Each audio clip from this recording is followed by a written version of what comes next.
On today's show, we are talking fantasy basketball with the guru and former host of Locked On AFL, Josh Lloyd. We're going to ask about Damian Lillard and Giannis. How do they fit together from a fantasy perspective? And what does it mean for Khris Middleton? Is he a complete stay away at the moment? We'll get to some of the rankings for Bucks players and perhaps some sleepers if you haven't gone through your draft yet. Let's get into it. You are Locked On Bucks, your daily Milwaukee Bucks podcast, part of the Locked On Podcast Network, your team every day. You are Locked On Bucks. My name's Kane Pittman. You can see and hear me on this show Monday to Friday and also find my work over at ESPN. And alongside me, the fantasy guru, Locked On Fantasy Basketball. His show doesn't actually need that much promo because it is an absolute juggernaut. Fellow Aussie, as I mentioned, we used to have an AFL podcast, short-lived, but it was very, very fun. It is Josh Lloyd for today's show that is brought to you by FanDuel Sportsbook, official sportsbook of Locked On. Make every moment more. Right now, new customers can bet $5 and get $200 in bonus bets guaranteed. Visit FanDuel.com/LockedOn to get started. Josh, we do know, though, that we thank everyone for making Locked On Bucks or Locked On Fantasy Basketball their first watch or first listen of every single day, particularly at this time of year, and perhaps specifically for fantasy basketball players because they are wrapping their heads around what their team's going to look like, what are the new players they need to get on their team, which is why we've got you on this podcast. But for both shows, if you haven't done so yet, subscribe, drop a like, turn the notifications on, do all those things, and we appreciate the support. Josh, how busy are you right now? I'm seeing your drafts coming up. I'm seeing your shows popping up left, right, and center. Is this the busiest time or is it just the start? Well, Volcano, it is a busy time. We are ramping up into the season. We're 12 days away from the NBA season beginning. Most fantasy drafts are going to be taking place this weekend or next weekend. So yeah, it is a pretty busy time. These last probably 2-3 weeks have been flat out. So let me ask you the most simple question I can, because we've done these shows for a couple of years now. Are the Bucks any more interesting this year than they have been in the past from a fantasy perspective?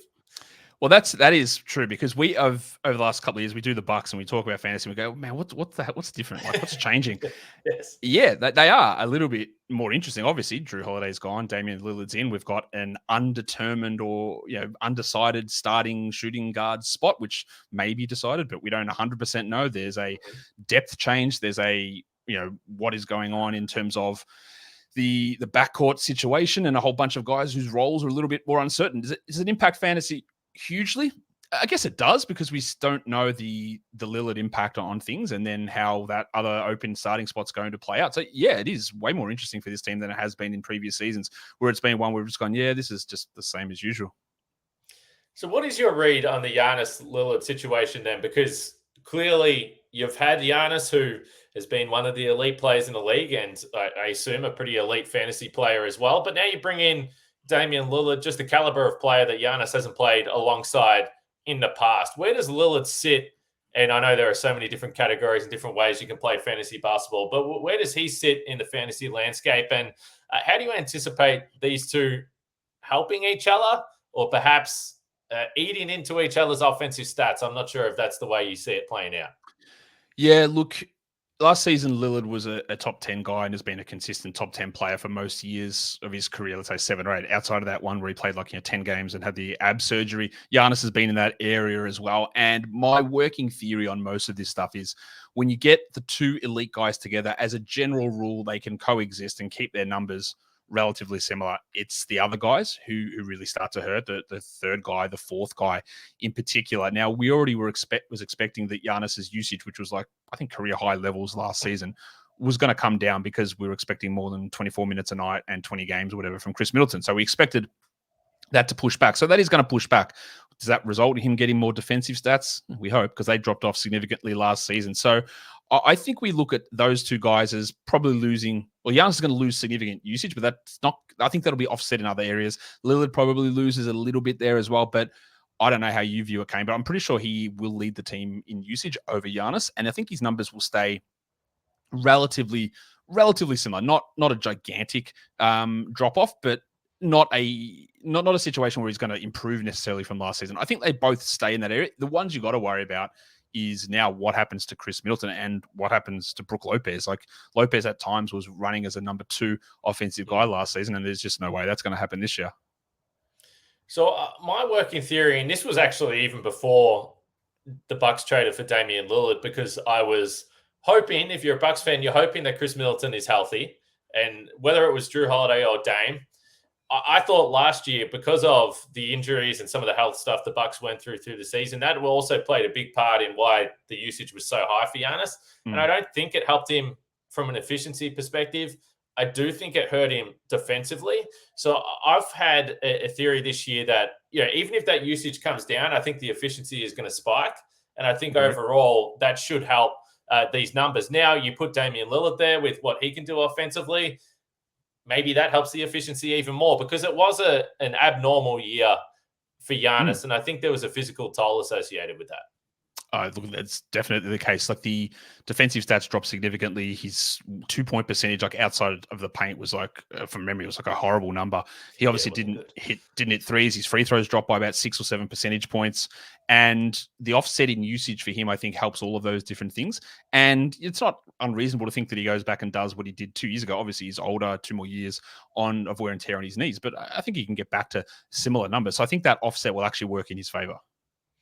All right, I'll get some more Dame and Giannis stuff coming up here. Then you mentioned Khris Middleton and Brook Lopez. I think maybe they're the 2 most interesting players outside of the star duo. So we're going to get to them after we talk about FanDuel, which is nice, because I think we're going to bring up some MVP odds here in just a second. But right now, new customers can get $200 in bonus bets guaranteed when you place a $5 bet. That's $200 in bonus bets, win or lose. And if you've been thinking about joining FanDuel, there's no better time to get in on the action. The app is easy to use. There's a wide range of betting options, including spreads, player props, over and unders, and more. And if we look at the MVP conversation right now, Giannis on the third line, plus 600 for the MVP. And you have to go down a fair way to Damian Lillard at plus 3,000. I'm going to ask Josh Lloyd about this in just a second, carrying on from a conversation we had on yesterday's show, but certainly the first time the Bucks have had even 2 guys that potentially could be in the conversation. So go to FanDuel.com/lockedon and kick off the NFL season and tip off the NBA season. That's FanDuel, official partner of the NFL.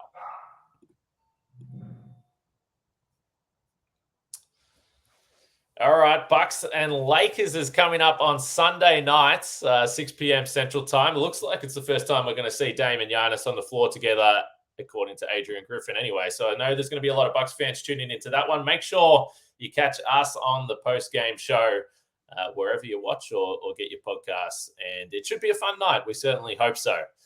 I just mentioned the MVP odds, Josh, and this was a conversation I had with Justin Garcia, our co-host, yesterday, and he asked me the question, do you think if you had to put money down or you were guessing, who would you say if the Bucks were going to have an MVP this year, who would it be? And I said, I can't wrap my head around the idea that the Bucks could have an MVP and it wouldn't be Giannis, because he's going to be so dominant on both sides of the floor. Justin surprised me a little bit by saying that he thinks Damian Lillard could be as the new flavor on this Bucks team, a team contending, Portland, pushing up to a record perhaps Damian Lillard hasn't had too many times in his career. Do you see any conversation or debate there? I can debate it. I'm on your side with that one, because it's not a situation where this is a team that hasn't had success and Lillard's the guy that comes in and turns it around. Yeah. Like, they had the best record in the NBA. They've won 60 games. They've won a title. So if they come back and win 57 games and they're the number 1 seed and Lillard's there, it's going to be, okay, well, we've actually done this before. You didn't actually elevate us to that level. So I don't see, again, how he comes in and is he that dominant offensively that it offsets what Giannis does defensively. I find it really hard to believe that that's going to be the case. It's not like it's a team that, if Lillard had have gone to the Knicks and then they ended up with 60 wins as the number 1 seed, sure, very clearly he is the reason who would have taken them to that level. But this team's done it. They've done it in recent memory. They did it last season with Middleton out all year.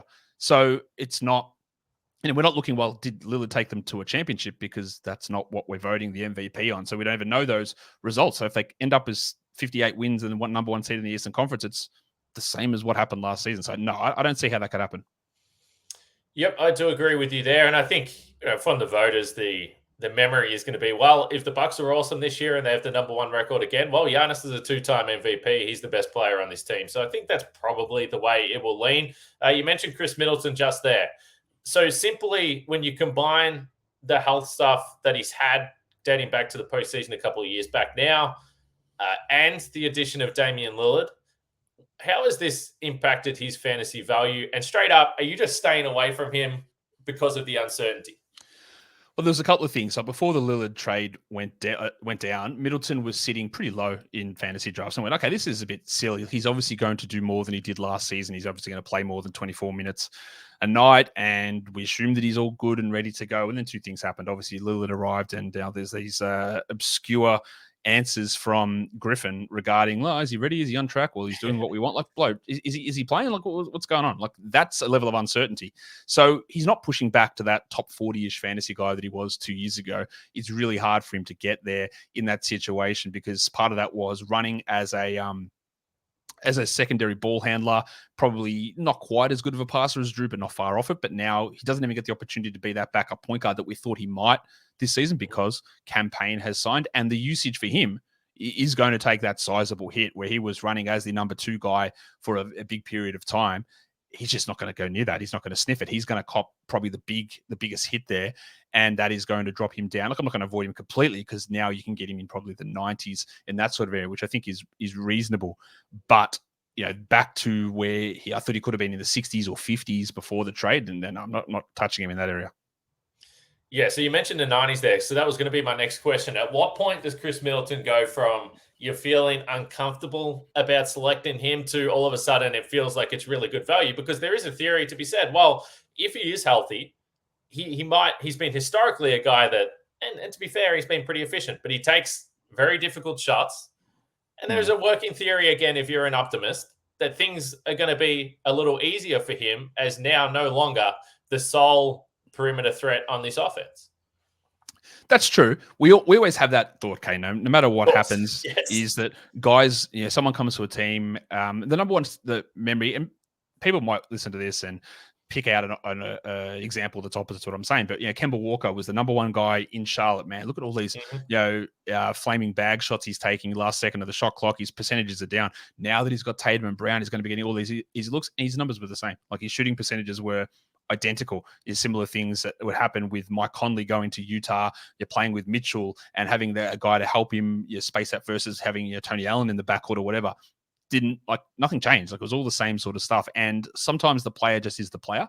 So we can hypothesize that his shooting percentages are going to increase because of all these open looks he's going to get. My experience is it just doesn't work out as cleanly as that most times. And if you bank on that, it usually just doesn't come to fruition in that way.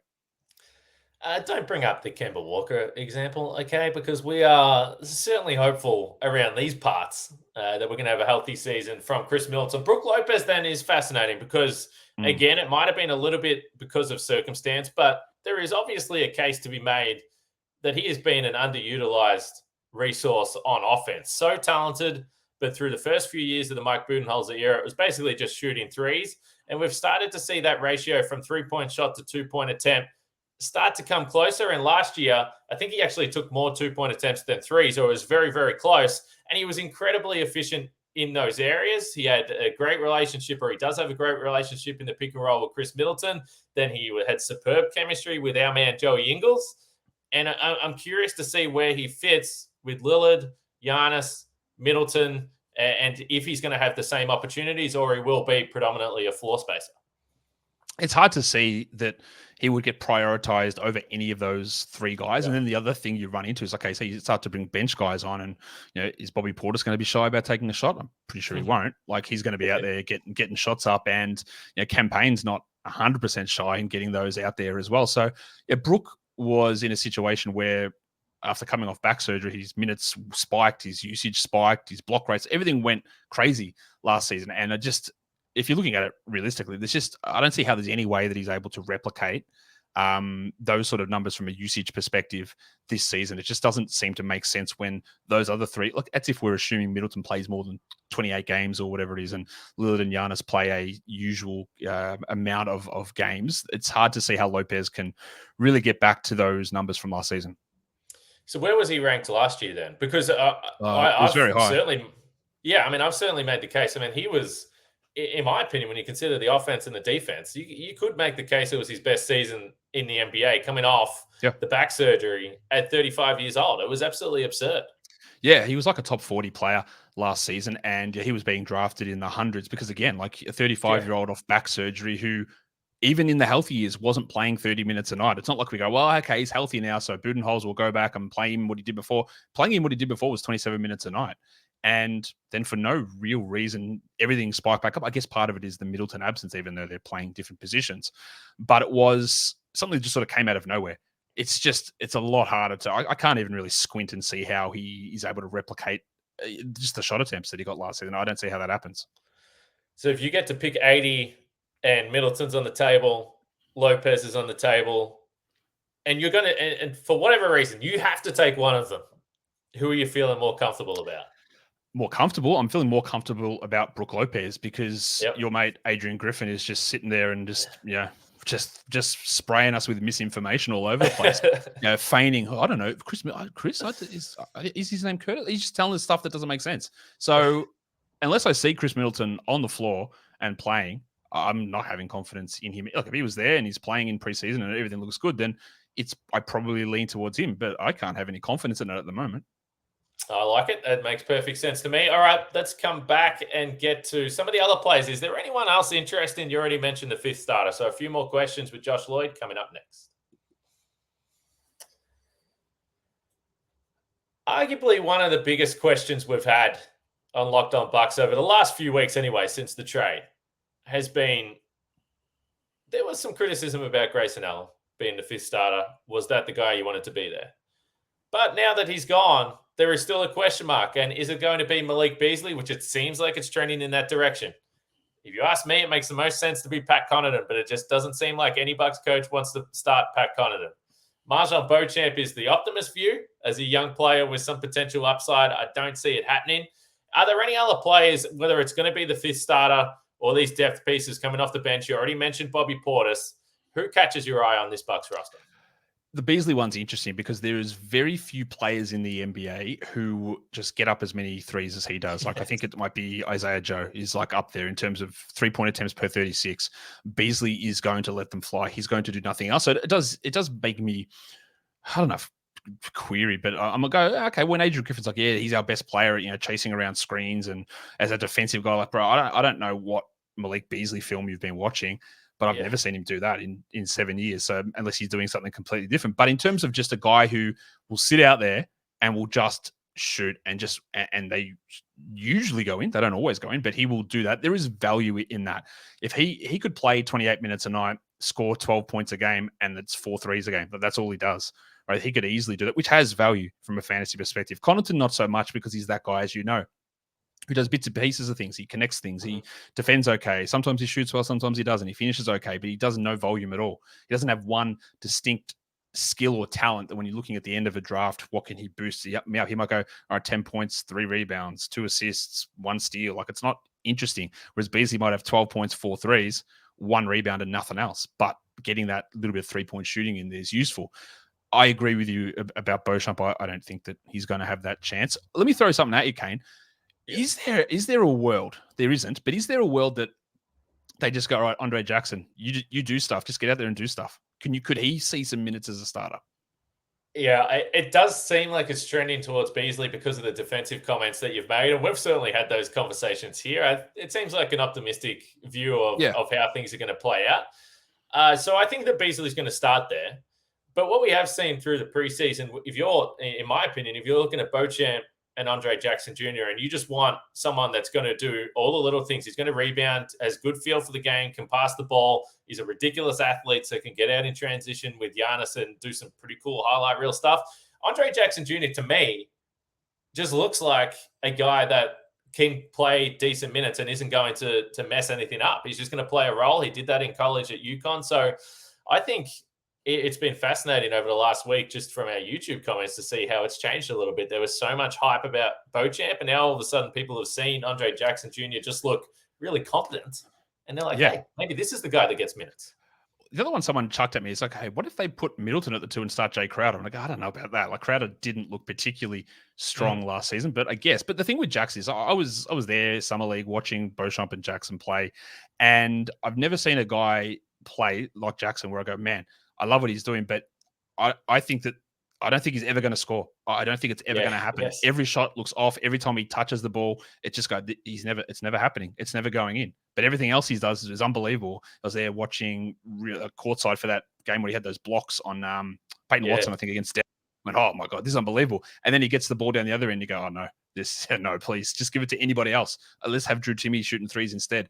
So that's, I guess, part of that. But that can work. We've seen those sort of guys who just do everything well, especially when you have got Middleton and Lillard and Giannis as offensive guys around, where he doesn't have to do any of that stuff, and he can just be an absolute pest on the other end. So it probably doesn't happen, but I wouldn't 100% rule it out. So what does he have to do? And this doesn't have to be Jackson specifically, but what does a player have to do then to be even worthwhile just taking one little look at? Because we even seen in preseason, he plays 15 minutes, and you're right. He might get a couple of free throws or something, but if he gets 4 points, but he just consistently has 5 rebounds, 3 or 4 assists. He'll get you 2 blocks, 2 steals. He does get. It's nothing that jumps out at you on the page, but he does fill up the box score in limited minutes. The thing about that sort of a player from a fantasy point of view is that we've seen that guy before, and there's one of them in the league at the moment. It's Boomers legend Matisse Thybulle, right? If he plays 24 minutes, he can get 2 steals and 2 blocks on a very, very consistent basis. And that has use. He might score 5 points, right? He might shoot 30% on threes or 20% on threes and have 4 rebounds or whatever. But getting 2 steals and 2 blocks and doing that consistently, if you're getting 23 to 25 minutes, has use for people. And Thybulle has had that ability. That doesn't work for everybody or for every team, but when you can do that stuff regularly, and Jackson's obviously a guy that can pass and Thybulle can't. So it's probably got more upside in that respect. So that ability to be a defensive disruptor, and you can be a good defender without being a defensive stats guy, but he's both. And then he adds passing onto it. It is interesting. It is tantalizing. And that the upside of that versus Beauchamp, who I'm not really sure what he does well at this point, is more interesting for me for fantasy to see if he could jump into that role, which again is a very big long shot. Last one I got for you, and you mentioned this man before, and you talk about guys that can accumulate stats. Bobby Portis. I think if you look at his per 36 numbers, I mean, he's getting you like 18 and 12 consistently. I mean, the guy just scores, he gets rebounds, he will knock down threes.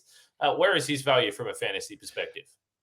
He's one of those guys that is interesting because whenever Giannis sits or Lopez is out, he'll put up good numbers, but the man does not do anything apart from score and get rebounds. Like you say 18 and 12, like he might have 12 total blocks for the year.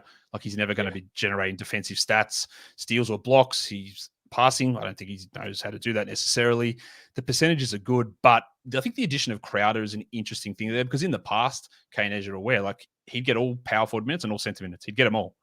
But I don't think that's necessarily going to be the case this season. And when Crowder did arrive after sitting for 5 months and being rusty, Portis's minutes with a healthy front court, they did decrease. He wasn't playing those 24 and off the bench. He was getting 21 or 22. He probably needs that 24 with those 30-minute boosts when one of the starters sits to be significantly useful. And I'm not 100% convinced as to how they're going to use him with Crowder in that mix there as well. I think it's interesting. I think it's a good point. That's something certainly for Bucks fans to watch because I think the question we've asked with Crowder is what position do the Bucks think he is going to play? We've seen him at times defending on the perimeter. I don't think that's necessarily his go at this point in his career. So if he does start playing those backup minutes at the 4, we don't expect Robin Lopez to play a lot. So maybe Bobby Portis is essentially the backup 5. So we'll see how that plays out. Josh, what are we looking for over the preseason and leading up to the start of the regular season on your show?